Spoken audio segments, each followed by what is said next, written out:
Hi, true crimers. This is Jen Coffindafer. I wanted to do a quick live. I've been traveling for the past week, very caught up in the John O'Keefe case. And I just wanted to come to you live about a case that I know all of us remain very concerned about, and that's the Sebastian Rogers case. Specifically, for those of you who don't know who he is a child who does have autism. He's 15 years old and he went missing Friday. It was 2 months since he went missing from his Hendersonville home. The parents in their home were the Proudfoots, Katie and Chris Proudfoot. His father is Seth Rogers. There's been a lot of controversy on this case, a lot of what I call just sheer unadulterated drama with the parents, a lot of accusations online regarding the parents' involvement, just a case that really is heartbreaking. Each and all the pictures that we all see posted, he's just smiling, just this huge, gigantic smile, Sebastian, that is. And I think he's really pulled on everyone's heartstrings. What in the world could have happened? So, again, just for a little bit of background, the mother said that the last time she heard hide nor hair of him was Sebastian was in his bedroom. He had already gone to bed. This was a Sunday evening. He had school on Monday, and she heard a noise coming out of his room. Now, she initially described it as a noise, but it later became a thud. In any event, we know that that was the noise that was heard based on what Katie Proudfoot says. It's very important to know that a lot of our information comes straight out of the mouth of Katie Proudfoot, because Katie Proudfoot was the last person to see Sebastian Rogers alive. And again, this is Sebastian's biological mother. Now, purportedly, Chris Proudfoot, her husband, was away at a construction site working and was not even in the zip code, according to reports and according to what they have to say, at the time Sebastian went missing. Seth Rogers, his father, was also not anywhere around. So that's the information, just the quick thumbnail of the case for those who have not been watching the Sebastian Rogers case. Now, I wanted to give an update because we are, now past the 2-month mark. None of it makes any sense. He purportedly left barefoot, but with a flashlight, and was never seen again. So, to be sure, according to law enforcement's latest report, there have been no confirmed sightings of any nature of Sebastian Rogers since he went missing. I think this is a very important point to notice and to point out. I'm going to go through a few notes from Twitter, because Twitter X, because I want to make sure to get in questions and comments. And then, as you all know, I'm very new to YouTube. I'm going to look over here at the chat and see if there's any additional questions. I'm so happy how Tennessee uses their Amber Alert system. They are not conservative with it, and I think that was great. On day 2, they immediately put out an Amber Alert for Sebastian Rogers. You may know they did the same thing with Summer Wells. In fact, Summer Wells, even though she's been missing years now, hers is still active. And of course, Sebastian's is active. So I always think that's really important. The whole idea, and I was in the Dallas-Fort Worth office when Amber Hageman went missing and, was murdered. The whole reason for the Amber Alert was that nobody was notified that there was this missing girl. And so that's the whole reason for it. So I so appreciate Tennessee in using it judiciously, yet not conservatively. And so there has been an Amber Alert out this whole time, but yet no sign of Sebastian. I wanted to also mention that In regard to Seth, the father, and the Proudfoots, the mom and the stepdad, there's been a lot of volatility. I just recently watched a recording, I believe it was from April 8th, on or about, where Seth is absolutely seething regarding the fact that he believes the Proudfoots are involved in the disappearance of his son. Now, since then, there's been a reconciliation. The Proudfoots and Seth Rogers have decided to put aside their differences and work together. But then, very recently, on another podcast, there was more explosive arguments. I think from reviewing what Seth has said, and it just is very clear to me, he thinks they're involved in some way. Now, let me say this. What law enforcement has made clear this entire time are two things, which makes it about as clear as mud. One, they've said there's no indication of foul play. Okay, they've said that over and over and over again. I just saw another release. No indication of foul play. But they said they haven't ruled anyone out. This is sort of like a bit of an oxymoron. How I see it is they're keeping everything very close to the vest. The last time I came on YouTube on this channel, I was very concerned because the Uvalde group issued a very clear and concise statement. They were pulling away from the search efforts specifically because they believed the Proudfoots were involved in the disappearance of Sebastian Rogers. Now, there was a lot of controversy even about the Uvalde group, just like there was about the Cajun divers. Are these the real Cajun Navy? I'm sorry, the Cajun Navy divers. Are these, was it the real Cajun Navy? Was it not the real Cajun Navy? What's really legitimate? Same with the Uvalde group. I can tell you that the Uvalde group that I looked at, went to their website, saw this statement, I believe to be legitimate, at least in the fact that they have formed a nonprofit. I think they formed it for the right reasons. Other than that, I'm not going to do a deep dive into companies and individuals helping search. You know why? Because I'm not able to go out there and search. I can't put boots on the ground like I would like to do.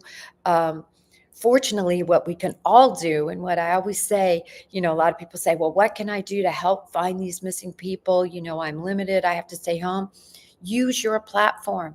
5 followers, 100 followers, that all doesn't really matter. What matters is that you're putting out the face and name, and that will exponentially start to grow. So, not to digress, but I just want to say that I was so concerned when I saw the Uvalde group say that statement. I really was. It just seems to me that if you look at all the indications the Proudfoots are involved, and then you balance that with all the information that they're not involved, which on my Twitter X, I did a long, comprehensive list of both sides. I always want to give those parents the benefit of the doubt.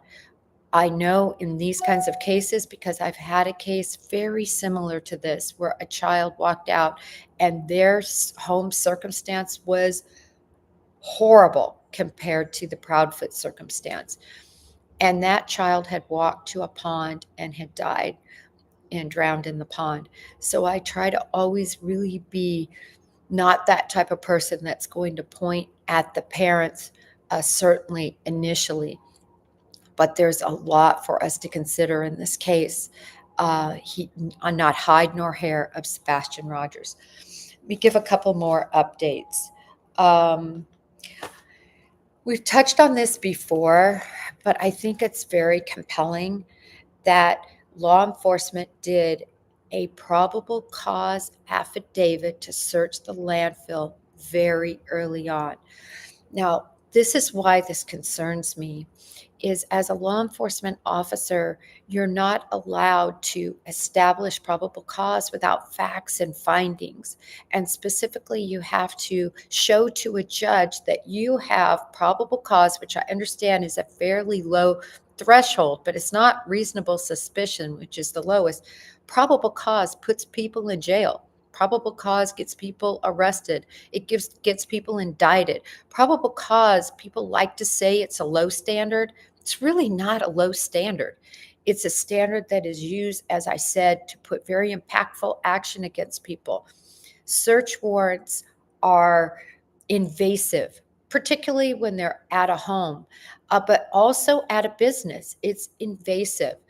And they had to have a search warrant to go to that landfill, which means they had to show probable cause that in some way they believed that either evidence, indicia, the body of Sebastian Rogers was at that landfill, at least probable cause to believe that. We haven't seen the probable cause affidavit, but this will be a sticking point. And I know what they said. The words were, "This is routine." I will tell you, 28 years in law enforcement, there is nothing routine about a landfill search, period. So that will always very much concern me as to why we haven't heard more about that. I did hear rumblings that they actually went to the landfill of the construction site dumpster, which was a different landfill. I have never been able to get that corroborated. If anyone in chat or if anyone knows that that's actually been corroborated, where people saw them searching or something like that. But that was definitely from some boots on the ground, that was indicated. Again, until I hear it from law enforcement confirmed, or until people can confirm with pictures or other that there was proof that that happened, I don't know. But I thought that was very interesting because is there a second probable cause affidavit? Let me see. What else do I have? Okay. So Sebastian Rogers is displayed proudly on NCMEC, the National Center for Missing and Exploited Children's website. There's been a question about why isn't he in NamUs? NamUs sort of has a different person or a different purpose. The purpose of the NamUs website is to actually match up kind of old cold cases with remains that have been found. So it's a wonderful thought. It's an amazing website. And that's the purpose of it. Why do I think Sebastian isn't in there yet? I think it's because, again, it's to compare against very old, and not necessarily very old, but old human remains that are found, they're cataloged, and then they're compared against missing children or missing people. So I believe he isn't put in that database because right now they don't have proof that Sebastian Rogers is not alive. I mean, when you really think about this, we have no proof that he's alive, and we have no proof that he's not alive. Law enforcement has made that very clear. I find that so very interesting. It's certainly not impossible to hide a body at all, and some bodies are hidden for years and years and years before they're ever discovered. But right now, law enforcement, and they are being supplemented, the local department is being supplemented by the Tennessee Bureau of Investigation has said no remains, no Sebastian, dead or alive. I find that all very telling, and it does give me some hope, at least some hope, that he could be alive and that someone could have him. Let me see. Let me make sure I get through all my questions here, and then I'm going to look over there because We do have the important John O'Keefe trial that is starting. I'm going to try to live stream it here so that people can watch who are interested in that case. Let me see. Okay, that's it for my questions there. Let me look here and see if I can see. Okay, some people are concerned about storage, a storage locker being used. I don't know that we have any information, but what we do know is that, and I appreciate that question, we do know that law enforcement is actively utilizing all their resources. That means search warrants, subpoenas, manpower. We know the FBI is involved. We know Secret Service is involved. I can tell you when Secret Service is involved, and they're a very small agency, but one of the things they do well, besides they handle credit card fraud and they handle counterfeiting and of course security for the president and for others in high government. What they also do very well is they work with cell phone data very well. I believe that is the piece that probably Secret Service is assisting with, and likely the FBI in a lot of different areas, not only with cell phone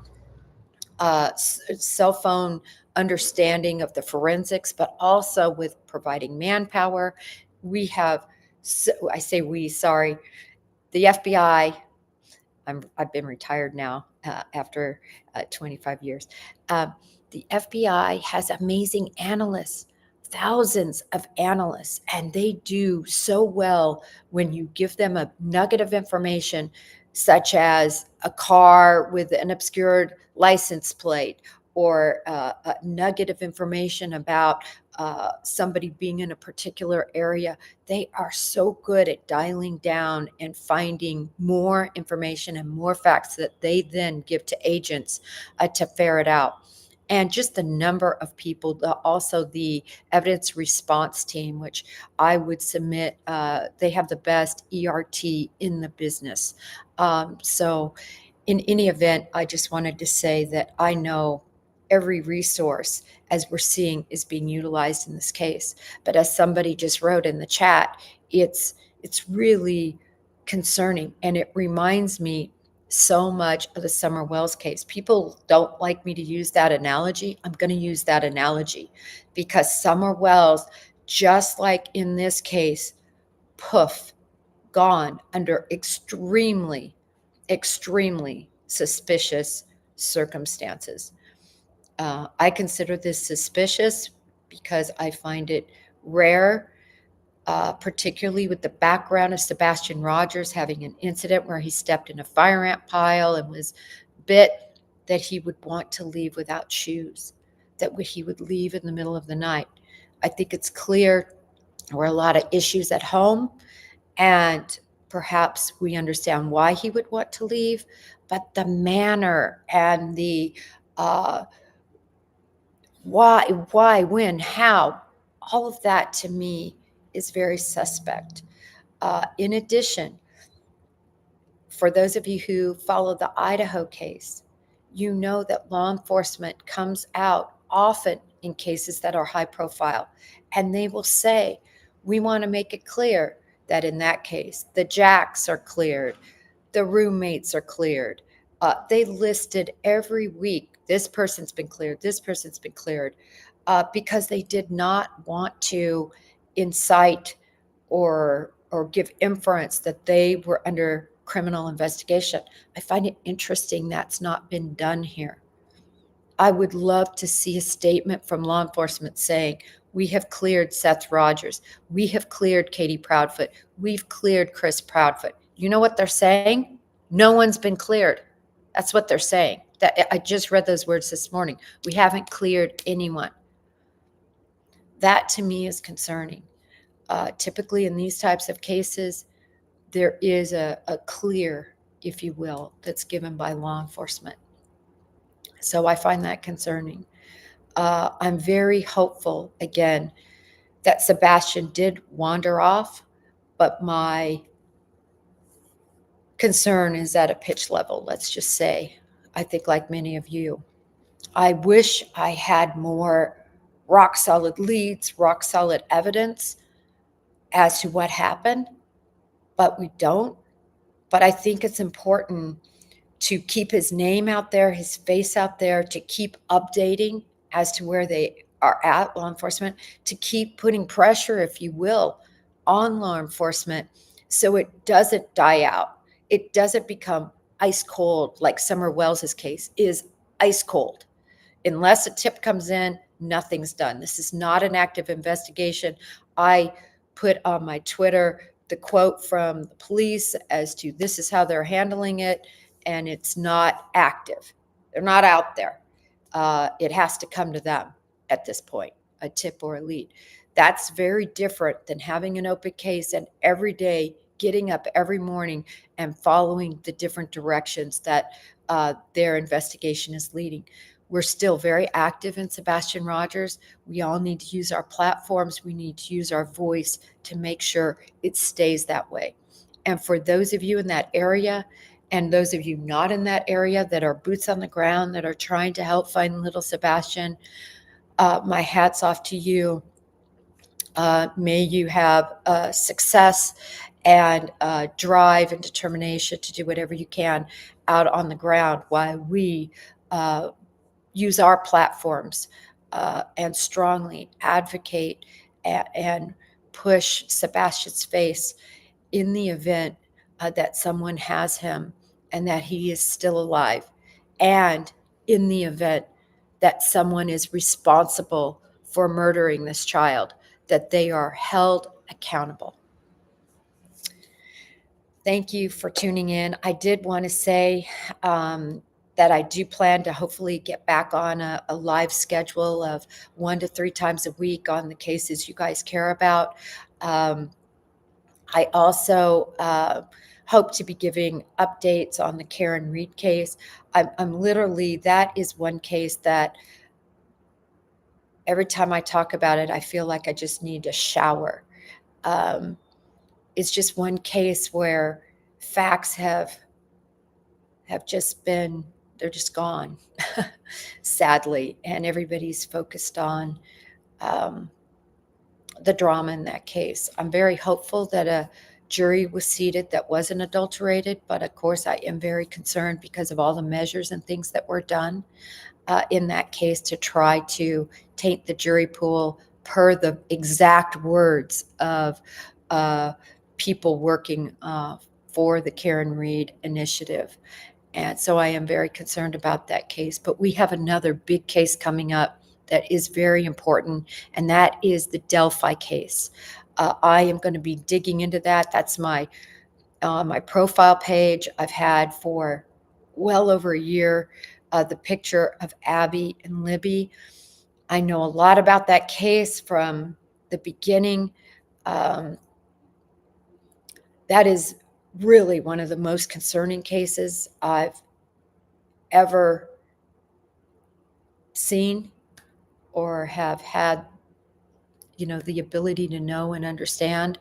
And I hope we really stay involved with that case. I do have a podcast specifically, or a YouTube specifically on the Delphi case, where we talk about a lot about that case. So maybe you'll have time to take a look at that. In addition, I think it's important to keep up with the Idaho case. That case is going to drag on, and it's very important that we keep that case in the limelight. I've already had so many friends and family not even know what state the 4 college kids were murdered in. So it's already getting off the radar, but I think it's really important that we in our true crime platform stay locked in. If you did like what you see or saw, I would be so ingratiated if you would subscribe and hopefully put on alerts and like the videos you like. And other than that, I just want to say that I do have 3 recordings I've already done. One is with an FBI agent that was the assistant legal attaché in Mexico, Danny Fuentes. He was held up at gunpoint in a vehicle. He tells us all about it. He talks about the border crisis. He talks about the issues of the cartel and what's faced down there. And then also, I've got to say, so blessed that the number 2 in the FBI from some time ago, Chris Swecker, who was the assistant director over the FBI, he left after approximately 25 years and became the head of security for Bank of America. And then now he's in private practice and still at the pulse of what's going on in the government. Look for him in a lot of stages. He graced me with his presence, and we did a very long, wonderful interview. We talked about John Benet Ramsey. We talked about Scott Peterson. We talked about the Idaho 4. We talked about the border crisis. We talked about what's going to be done with the migrants who are illegally here and what that means to us as a country. It was a great discussion, and it was funny because we'd been on the phone for about an hour and a half, or on our recording platform for about an hour and a half. And he said, "Oh, Jen, I got to go in 10 minutes. I have a meeting with it. I'm not going to say who it is, but let's just say very high up in the government." I said, "Oh my gosh, can't believe you're even on with me to do my upstart podcast." But that's just the kind of person he is. So anyway, I look forward to releasing that soon. My editor, I have another one also, which is a debunking about the Canton case. They're all done, but my editor has had a lot of issues come up with her family and with her friends, particularly with a friend that is going through a lot. And so that person is far behind, but we're going to get caught up. And until then, I'll do some lives, and we'll get out these important YouTubes that hopefully, and not only that, we're also on Apple and on Spotify and on Amazon. So if you prefer to listen as opposed to watch. But I just want to thank you all. It really does mean a lot that you even come on and that you take your time to learn about these cases and be in our true crime community. It's really humbling and means a lot. And thank you. And I'll learn YouTube better. I'm looking at getting somebody who's a moderator and that can, work with this end of it. So I appreciate all of you, your patience. All right, I'm rambling. Bye. Till next time. Thank you.